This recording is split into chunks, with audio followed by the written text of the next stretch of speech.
Di ujung desa yang sunyi, berdiri sebuah rumah tua berdinding kayu lapuk yang dikenal warga sebagai tempat terkutuk. Tak seorang pun berani mendekat saat malam menjelang.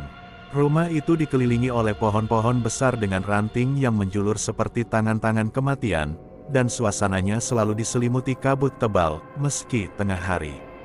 Di dalam rumah itu, terdapat satu kamar yang selalu tertutup rapat. Warga menyebutnya kamar bekas ritual pocong. Konon, puluhan tahun lalu, kamar itu digunakan oleh seorang dukun hitam yang mengadakan ritual pemanggilan arwah dengan mengorbankan manusia. 7 jenazah dikafani hidup-hidup dan dikubur di bawah lantai kamar itu, sebagai bagian dari pemujaan makhluk kegelapan. Ritual itu gagal dan memicu kutukan yang membuat kamar itu dihuni oleh pocong-pocong marah, yang setiap malam Jumat bangkit menuntut balas. Rumah itu telah lama kosong hingga seorang pemuda bernama Damar datang dari kota dan membelinya karena harganya sangat murah.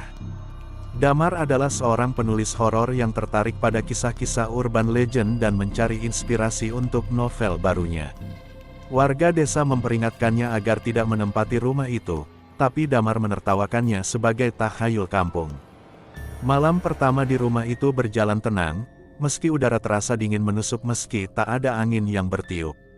Namun, saat tengah malam, Damar mendengar bunyi kain yang terseret dari dalam kamar terkunci itu. Penasaran, ia mencoba membuka pintu kamar itu, tapi kuncinya berkarat dan tak bisa diputar. Damar memutuskan untuk mendobrak pintu keesokan harinya, tapi malam itu ia bermimpi buruk, tentang 7 pocong yang berdiri melingkar dan berbisik-bisik dalam bahasa asing. Dalam mimpi itu, salah satu pocong menatapnya langsung dan berbisik, "Jangan bangunkan mereka." Saat terbangun, Damar mendapati tubuhnya dingin dan jendela kamarnya terbuka lebar.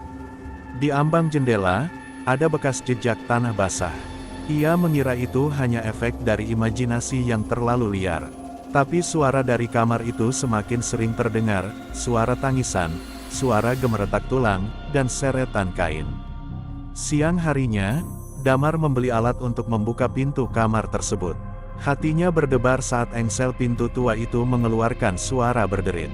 Ruangan itu gelap, hanya diterangi cahaya tipis dari jendela kecil di atas. Bau anyir langsung menyeruak dan membuatnya hampir muntah. Di lantai kayu kamar itu, terdapat 7 lingkaran hitam yang terbakar. Di tengah-tengahnya ada simbol aneh terukir di lantai. Saat Damar melangkah masuk, lantai kayu berderak seperti menjerit. Angin dingin mendadak menyapu wajahnya meski tidak ada ventilasi. Di sudut ruangan, ia menemukan sebuah peti kayu tua yang tertutup rapat. Di atasnya ada kain kafan kotor yang berbau busuk. Ketika ia menyentuh kain itu, tiba-tiba peti berguncang pelan, seperti sesuatu dari dalam berusaha keluar. Malam itu, ia kembali bermimpi. Kali ini, 7 pocong tersebut berdiri di atas lingkaran-lingkaran itu dan berteriak bersamaan. Teriakan mereka menggema seperti jeritan dari alam lain. Salah satu dari mereka menunjuk ke dada Damar, seolah mengatakan bahwa ia adalah korban berikutnya. Damar bangun dengan peluh dingin. Di lehernya, ada bekas tangan kecil yang mencengkeram, terlihat jelas 5 jari berwarna hitam. Ia mulai menyadari bahwa ini bukan sekadar cerita rakyat, melainkan kutukan nyata yang sedang terbangun. Beberapa malam kemudian, Damar mendengar ketukan pelan dari lantai kamar itu.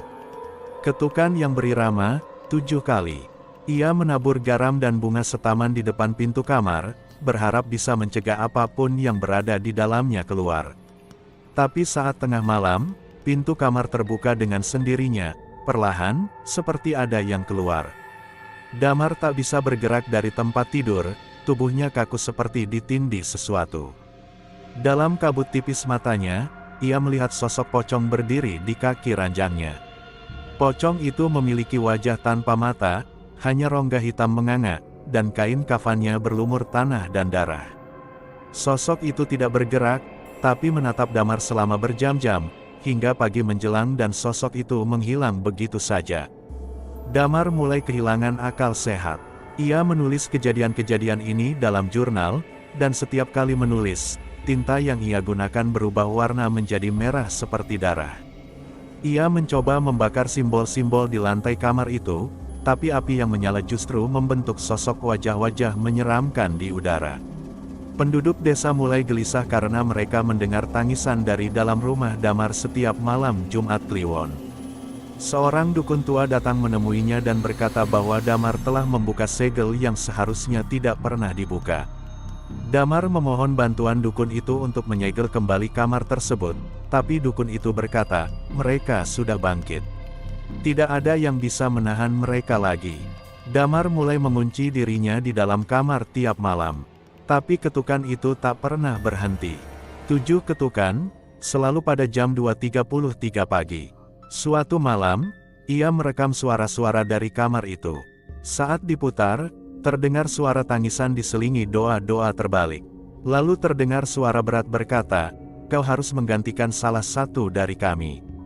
Setelah malam itu, Damar menghilang dari desa. Rumah tua itu kembali kosong. Tapi warga kini melihat sesuatu yang lebih mengerikan. Setiap malam Jumat, mereka melihat siluet pocong berdiri di jendela rumah itu, bukan 7, tapi 8. Salah satu dari pocong itu lebih tinggi, dan kain kafannya tampak lebih bersih, seperti baru dikafani. Mereka yakin, Damar telah menjadi bagian dari ritual itu.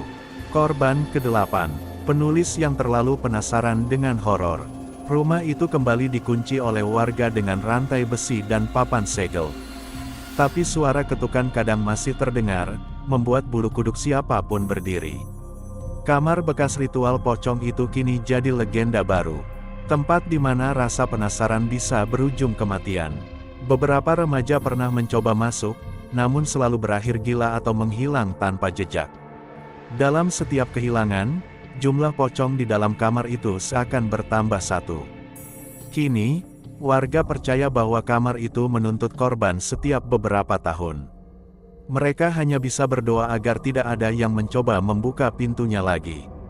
Tapi pada malam Jumat berikutnya, terdengar suara pintu berderit dari rumah itu.